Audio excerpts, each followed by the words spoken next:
விஜய் பிரச்சாரத்தில் 40 பேர் உயிரிழந்ததன் எதிரொலியாக தமிழகம் முழுவதும் நாளைய தினம் கடையடைப்பு நடைபெறும் என்று தமிழக வணிகர் சங்கங்களின் பேரவை அறிவிப்பை வெளியிட்டிருக்கிறது.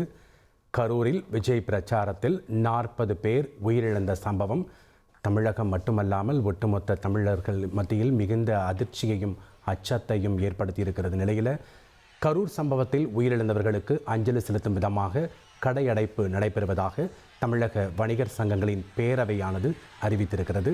அதன்படி தமிழகம் முழுவதும் நாளை தினம் கடையடைப்பு நடைபெறும் என்று தமிழக வணிகர் சங்கங்களின் பேரவை அறிவிப்பை வெளியிட்டிருக்கிறது.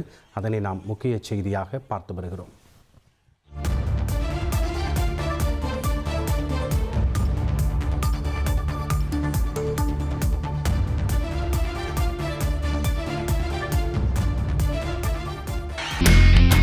இனி செல்லும் இடமெல்லாம் செய்தி. தந்தி டிவியின் வாட்ஸ்அப் சேனலை ஃபாலோ பண்ணினா செல்ல இருக்கும் இடமெல்லாம் செய்தி. இதோ QR கோட் இப்பவே ஸ்கேன் பண்ணுங்க, ஃபாலோ பண்ணுங்க.